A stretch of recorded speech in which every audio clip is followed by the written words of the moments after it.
Halo sahabat karya semuanya, kembali bersama saya Sahari dalam channel Dunsaka Dunia Sahabat Karet. Pada kesempatan ini saya akan menjawab request dari dua orang atau dari sahabat karet, yaitu mengenai penanaman, pemupukan, dan perawatan tanaman karet. Sebenarnya ini sudah sangat lama di request oleh mereka, tapi sampai saat ini baru saya sempat untuk membuat videonya.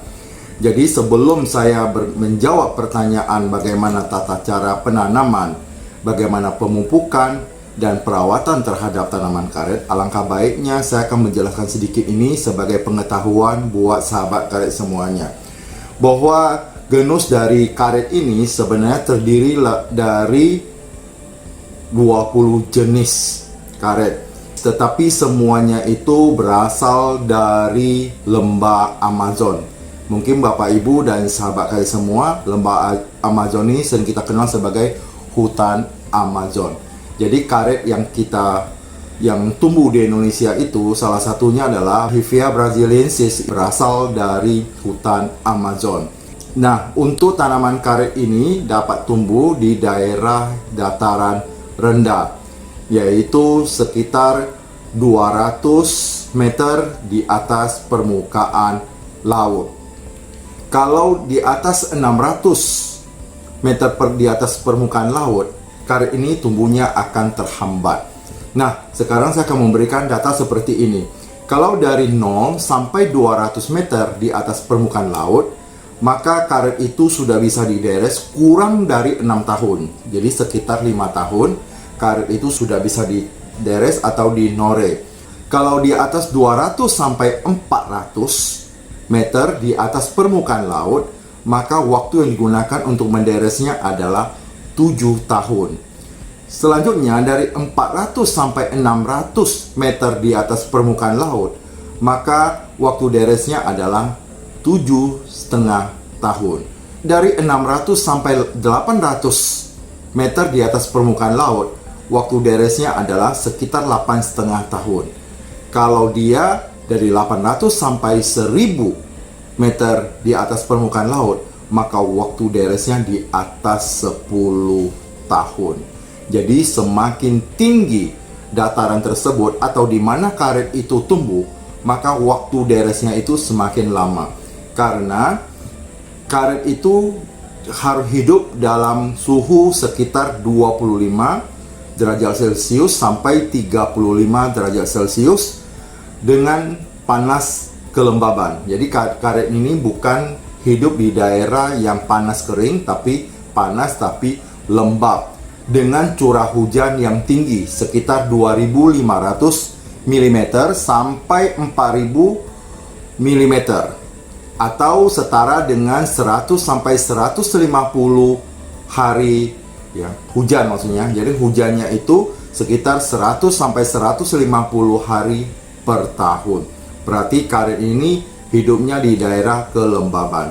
Inilah sebabnya kenapa karet itu banyak tumbuh di daerah yang rendah. Tanaman karet ini hidup di 15 derajat lintang selatan dan 15 derajat lintang utara. Dan karet ini juga dapat hidup di 6 derajat lintang selatan dan 6 derajat lintang utara. Dan juga bisa hidup sangat baik di 10 derajat lintang selatan dan 10 derajat lintang utara. Walaupun tanaman karet itu membutuhkan panas dalam kondisi lembab, tetapi bukan berarti dia hanya membutuhkan kelembaban saja. Tapi karet ini juga harus mendapat sinar matahari secara sempurna. Satu hari itu sekitar 5 sampai 7 jam. Kemudian pH yang bagus untuk tanaman karet adalah berkisar dari 5 sampai 6, atau ada nilai toleransinya dari 3 sampai 8. Baik sahabat karet semuanya, kita akan masuk kepada lahan untuk menanam karet. Tapi sebelum ditanam, itu alangkah baiknya dibuat yang disebut dengan pengajiran. Pengajiran itu juga ada jarak tanam antara satu tanaman dengan tanaman lainnya. Kita contohkan misalnya dalam 1 hektar, jarak tanam itu adalah 7 meter kali 3 meter, berarti 1 hektar itu sekitar 476 batang.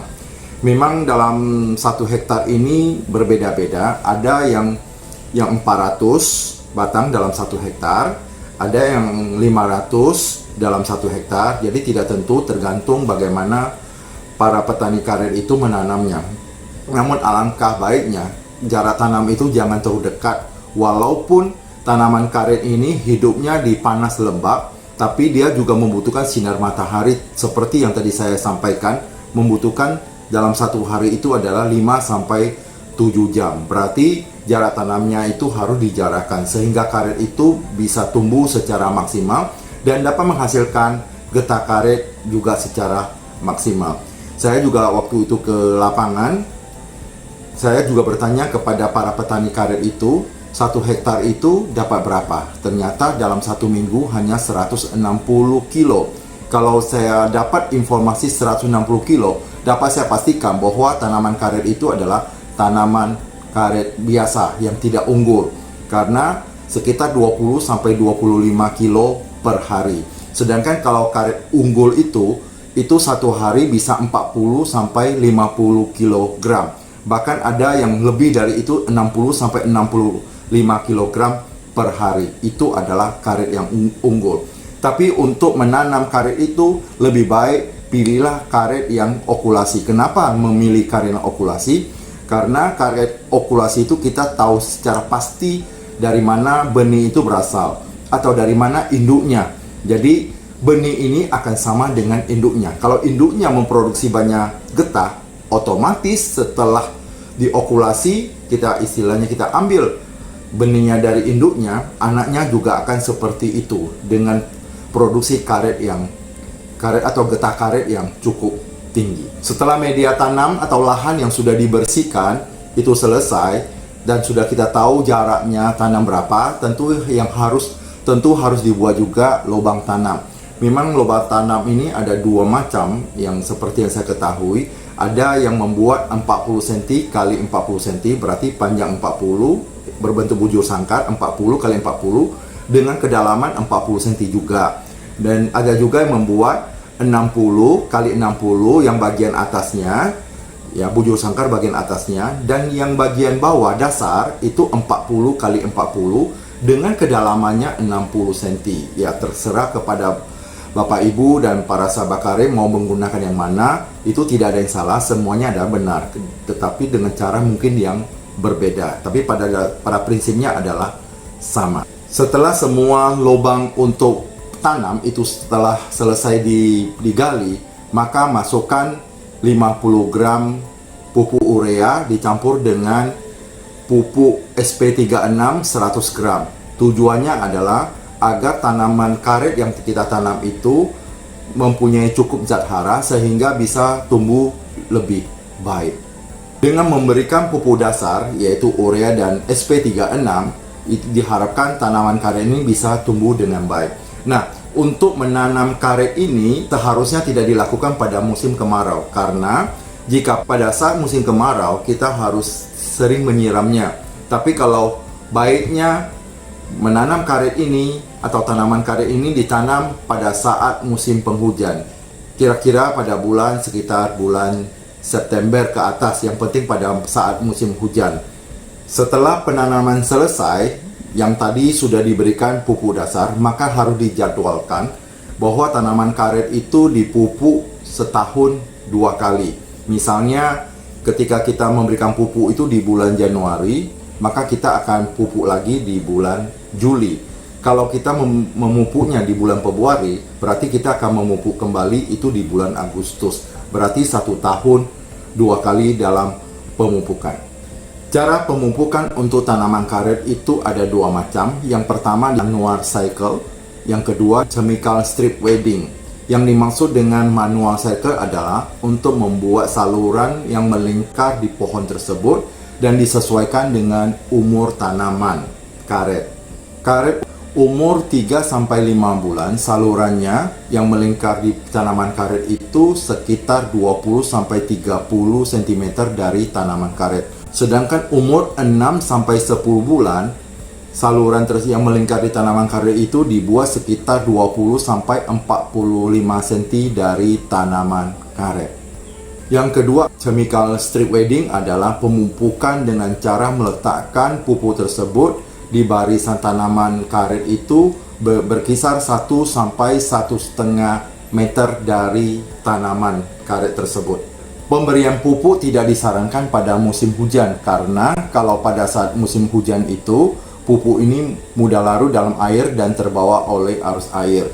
Sebaiknya pemupukan itu pada saat dari musim hujan masuk ke musim kemarau. Itu saat yang tepat untuk pemupukan tanaman karet. Jadi para petani juga harus melihat musimnya, cuaca sebelum diadakan pemupukan. Pada masa musim hujan, pemupukan itu sia-sia karena pupuk yang diberikan itu seperti urea dan SP36 atau KCL itu juga mudah larut di dalam air dan terbawa oleh air sehingga tanaman zat hara yang harusnya diserap oleh tanaman itu semua terbuang sia-sia. Biasanya pupuk yang dipergunakan untuk tanaman karet itu ada 3 macam. Yang pertama adalah urea, yang kedua itu adalah SP36, dan yang ketiga adalah KCL atau kalium klorida.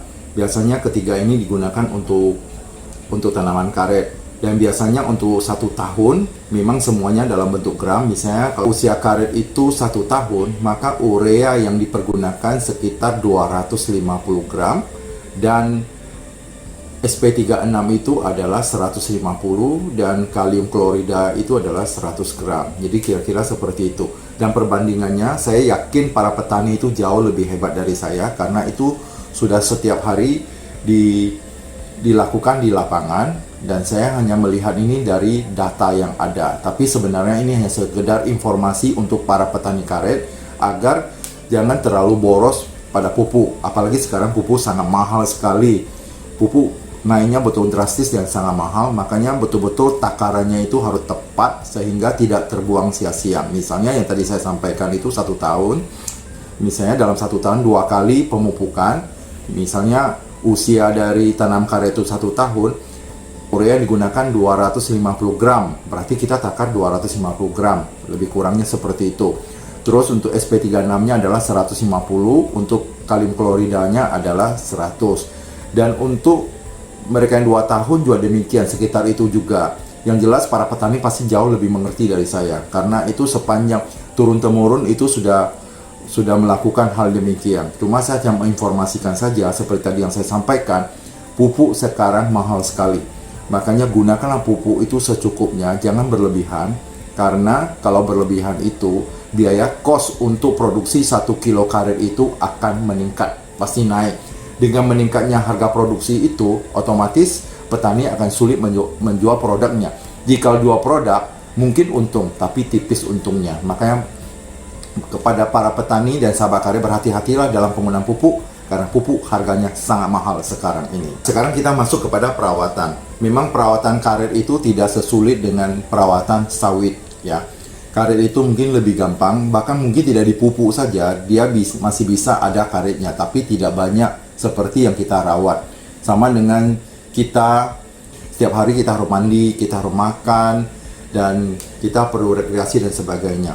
Memang tanaman juga demikian, dia bisa menghasilkan kalau kita merawatnya dengan baik. Karet kita harus memberikan pupuk, perawatan kepada tanaman tersebut sehingga hasilnya bisa maksimal. Nah, setelah ditanam itu setiap 1-2 minggu itu para petani atau sahabat karet itu harus memeriksa lahannya karena pasti ada karet yang mati. Itu sudah wajar karena tidak mungkin 100% itu hidup semua, pasti ada yang mati. Maka karet yang mati itu harus segera disisip. Makanya kalau kita ada 1 hektar katakan 500, dia harus lebihkan 10%. Berarti 500, 10%-nya itu ada sekitar 50 batang untuk menyisip karet-karet yang mati. Itu adalah wajar. Jangan terlalu lama dibiarkan. Nanti yang ada ini sudah tinggi, baru kita sisip, itu sudah terlambat. Nanti panennya itu berbeda waktunya. Jadi kita harus kira-kira waktunya harus rata-rata sama, hampir sama. Karet itu juga sangat rawan terhadap penyakit-penyakit, apalagi yang sekarang kita penyakit gugur daun dan penyakit jamur akar putih. Kalau di daerah lahan tanam itu tunggul-tunggul pohon yang lama itu tidak dibuang, dibersihkan habis atau masih disisakan, dan kita berharap itu nanti hancur, lapuk, dan menjadi pupuk, itulah bahayanya. Dan inilah yang cikal bakal akan tumbuh tempat hidup yang paling subur dari jamur akar putih, dan ini akan merembes ke tanaman satu demi satu. Akhirnya semua karet kita terinfeksi oleh jamur akar putih, dan ini juga sangat berisiko turunnya produksi karet. Jadi demikian Bapak Ibu dan sahabat karet, ini sedikit secara global saya jelaskan, tidak secara detail. Karena secara detail saya yakin petani karet jauh lebih tahu dari saya, jauh lebih hebat dari saya. Saya mungkin hanya melihat dari data yang ada, tapi para petani dan sahabat karet itu hari-hari berada di lapangan, langsung mempraktekannya dan jauh lebih memahami.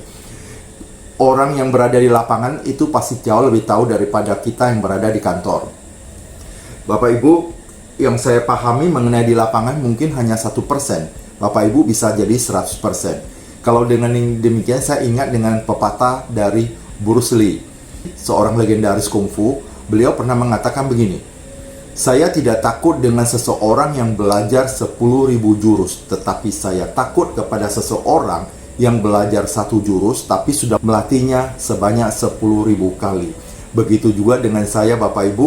Mungkin Bapak Ibu jauh lebih hebat dari saya mengetahui cukup banyak, tapi Bapak Ibu lebih hebat lagi karena langsung berada di lapangan mempraktekannya. Itu jauh lebih baik daripada yang saya ketahui.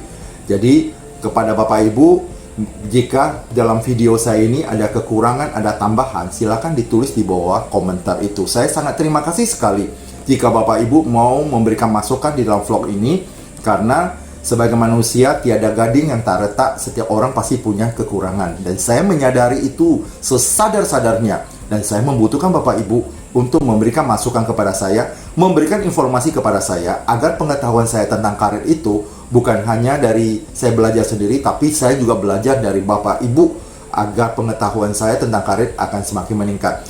Semenjak saya membuat channel Dunsaka ini, pengetahuan saya akan karet itu semakin meningkat. Dan terima kasih sekali, banyak sekali yang komentar-komentar di bawah ini memberikan masukan kepada saya, memberikan saran kepada saya, dan saya betul terima kasih. Karena dengan demikian pengetahuan saya tentang dunia karet itu akan semakin berkembang. Terima kasih Bapak Ibu. Semoga Bapak Ibu selalu sehat, sukses, bahagia, dan menjadi orang yang luar biasa.